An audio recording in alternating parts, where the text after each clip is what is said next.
সবচেয়ে বড় তাজকিয়া হয় কোরআন দিয়ে, ঠিক না ভাই? কোরআন যত বুঝবো তত হবে। এখন কথা হলো তাজকিয়ার পদ্ধতি। আমরা জিকিরে কান্নাকাটা করি, ঠিক না? নামাজে কি কান্নাকাটা হয়? আমরা চিন্তা করি নামাজ তো কান্নাকাটার জিনিস না, জিকির হলো কান্নাকাটার জিনিস, ঠিক না? কিন্তু যখনই সাহাবীদের যুগে চলে যাচ্ছি, রাসূলুল্লাহ সাল্লাল্লাহু আলাইহি ওয়াসাল্লামের যুগে যাচ্ছি, তখন দেখছি তারা নামাজে কাঁদছেন, জিকিরে কাঁদছেন না, ঠিক না? তাহলে আমাদের হালতটা পাল্টে গেছে। হয় আমাদেরটা বেশি ভালো, আর নইলে তাদেরটা ভালো। কোনটা ভালো? হ্যাঁ, তাহলে আমাদের সেই হালতে যাইতে হবে, নামাজে দাঁড়াই কানবো, সাজদাই কানবো। এইটা হলো অরিজিনাল তাজকিয়া। আমি 2-3 বছর, এবারও আল্লাহ নিয়ে গেছিলেন, 2008-এ বোধহয় হজে গেলাম। তা আমার সাথে, না 2008-এ না, 2001-এর কথা বলছি, আমার আম্মাকে নিয়ে গেছিলাম। তা আমাদের ঝিনাইদহের এক আলেম ঢাকায়, এই ঢাকায় যে যেখানে ঘাট কি বলে, সদরঘাটে থাকেন, বড় আলেম, হাজি নিয়ে যান, হজ করেন, আমাদের দেশে বাড়ি। তা আমরা হেরেম শরীফে, মক্কা শরীফে তখন সুদাইস নামাজ পড়াতেন, ঈশা সবসময়, মাগরিব ঈশা পড়াতেন। এখন বেশি পড়ান না সুদাইস। ইমামরা হজের সময় খুব ছোট ছোট কেরাতি পড়েন, বেশি লম্বা করেন না, বিশাল জামাত। তারপরও মাঝে মাঝে ইমাম সাহেব কান্না সামলাতে কষ্ট হয়। তো এরকম কোরআন কারীমের একটা আয়াত পড়ছেন, লাহুম মিন জাহান্নামা মিহাদু ওয়া মিন ফাওকিহিম গাওয়াশ। সেদিন তাদের বিছানা হবে জাহান্নামে, যেদিন জাহান্নামের আগুন তাদেরকে ঢেকে নিতে থাকবে। এই আয়াত পড়তে যে উনি আর কান্না ঠেকাতে পাচ্ছেন না, বারবার একটু পড়েই থেমে যাচ্ছে, কাঁদছেন না কিন্তু গলা দিয়ে বেরোচ্ছে না, আবার শুরু করছেন। তার পিছনে মুসল্লি অনেকে কাঁদছে। তা আমি আমার ওই ভাইকে নামাজের পরে বললাম যে জীবনে তো অনেক গল্প শুনেছ, অনেক বুজুর্গ জিকির করতে করতে বেহুশ হয়ে গিয়েছেন, কাঁদছেন, কিন্তু নামাজে কোরআন পড়তে কাঁদছে এটা তো শোনোনি, দেখোনি। শুধু হাদিসে পড়েছ রাসূল কাঁদতেন, আজকে সেটা দেখলে। তাহলে রাসূলুল্লাহ সাল্লাল্লাহু আলাইহি ওয়াসাল্লাম সাহাবীদের তাজকিয়ার হালতটা ভালো।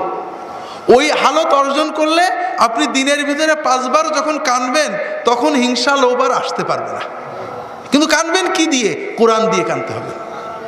আমি দেখেছি ভাইরা,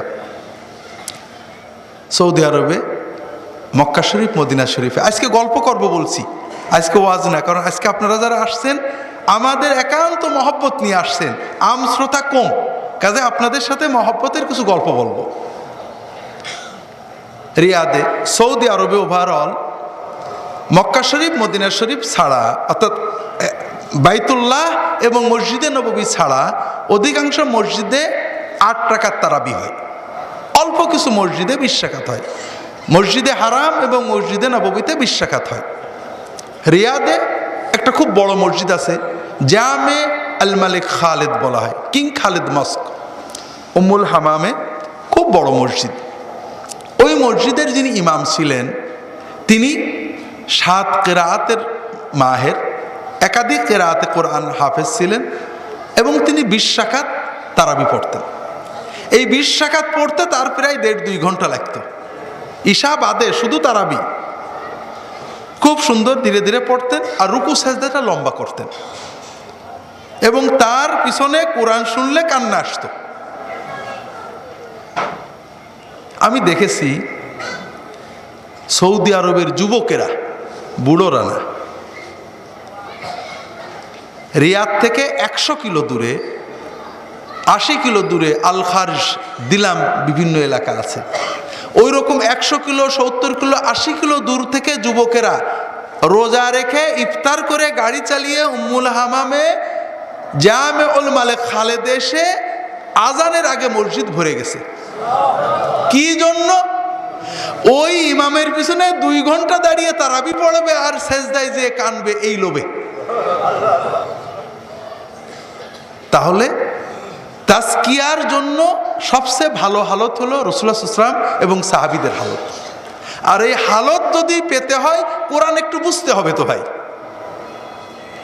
অন্তত কোরআনের যেগুলো পড়ছি, নামাজের ভিতরে পড়ছি, একটু বুঝতে হবে। সব সময় হয়তো পুরো মনোযোগ আসবে না, একবার হয়তো মনে আবেগ আসবে, কান্না আসবে, 5 বার আসবে না, কিন্তু আসবে। আর যদি মোটে না বুঝি তাহলে হবে নাকি ভাই? এই জন্য আপনাদের বলবো ভাইরা, আমার কথা বলার আগে আপনাদের অনুরোধ করব ভাইরা, আসলে আল্লাহর কাছে যাওয়ার জন্য, আল্লাহর রেজামন্দি পাওয়ার জন্য, তাজকিয়া অর্জনের জন্য, আমাদের দিনের যা কিছু আছে তা পাওয়ার জন্য রাসূলুল্লাহ সাল্লাল্লাহু আলাইহি ওয়াসাল্লাম এবং সাহাবীদের তরিকার উপরে কিছু আছে নাকি ভাই? না, এটা তো আল্লাহ কোরআনে বলে দিয়েছেন। আমরা তাদের যত কাছে যাব তত বেশি ভালো হব, আর যত দূরে যাব তত বেশি ভালো কম হব অথবা খারাপ হব, ঠিক না? কোরআন কারীম বুঝে পড়া, এটা আল্লাহর হুকুম, রাসূলুল্লাহ সাল্লাল্লাহু আলাইহি ওয়াসাল্লামের হুকুম, সাহাবীদের সুন্নত। আর না বুঝে পড়া, এটা আল্লাহর নিষেধ, রাসূলুল্লাহ সাল্লাল্লাহু আলাইহি ওয়াসাল্লামের নিষেধ, সাহাবীদের নিষেধ। আল্লাহ কোরআন কারীমে বলেছেন, আল্লাযীনা আতাইনাহুমুল কিতাবা ইয়াতলুনাহু হাক্কা তিলাওয়াতিহি উলাইকা ইউমিনুনা বিহি। যাদেরকে আমি কিতাব দিয়েছি তারা এই কিতাব হক তেলাওয়াত করে। হক তেলাওয়াতের অর্থ হাদিস শরীফে এসেছে, বুঝে অর্থের দিকে খেয়াল রেখে তেলাওয়াত করা। আল্লাহ তাআলা বলছেন, যারা কিতাব হক তেলাওয়াত করে তারাই হলো সত্যিকারের ঈমানদার। তাহলে কি বোঝা গেল? যারা না হক তেলাওয়াত করে তারা হয় ঈমানদার না, নইলে দুর্বল ঈমানদার, না কি বলেন? তো বুঝে পড়া যদি হক তেলাওয়াত হয়, তাহলে না বুঝে পড়া কি কি ভাই? না হক বেহক তেলাওয়াত, ঠিক না ভাই? এটা আল্লাহর হুকুম। আল্লাহ আরো বিভিন্ন জায়গায় বারবার কোরআনে বলেছেন, লিয়াদাব্বারু আয়াতিহি ওয়া লিয়াতাযাক্কারা উলুল আলবাব। এই কোরআন দিয়েছে যেন কোরআনের আয়াতগুলো নিয়ে তারা চিন্তা করে। ওয়ালাকাদ ইয়াসসারনাল কুরআন লিযিকরি ফাহাল মিন মুদ্দাকির। কোরআনকে আমি বোঝার জন্য সহজ করেছি, কেউ কি আছো বুঝতে চাও? আমরা অনেকে মনে করি কোরআন বোঝা কঠিন, এই কোরআনের তরজমা পড়ো না, গোমরাহ হয়ে যাবে, নাউজুবিল্লাহ।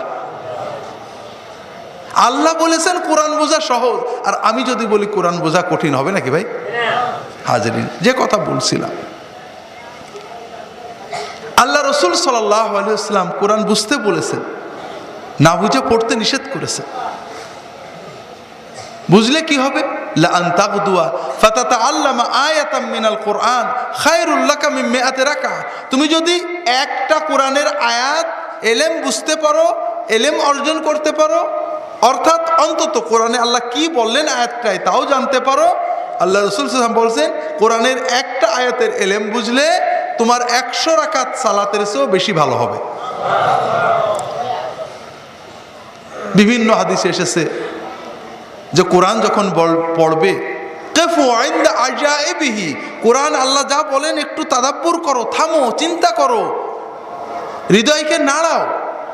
লা তানসুরুহু নাসরাদ দাকল, ওই পচা ফলের মতো ছিটিয়ে দিও না, মহব্বত নেই ফেলে দিচ্ছ না, মহব্বতের সাথে মন দিয়ে পড়ো। রাসূল পাক সাল্লাল্লাহু আলাইহি ওয়াসাল্লামের সাহাবীগণ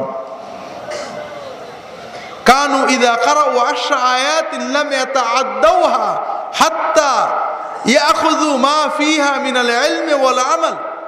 10টা আয়াত পড়ে তারা তো মানে বসতেন, আরব ছিলেন, তারপরও এর ভিতরে কি এলেম আছে, কি আমল আছে না বুঝে আর 10টা পড়তেন না। হাজিরিন, যদি তাজকিয়া চান, সবচেয়ে শ্রেষ্ঠ তাজকিয়া দান করি মুজাক্কি রাসূলুল্লাহ সাল্লাল্লাহু আলাইহি ওয়াসাল্লাম, ঠিক না?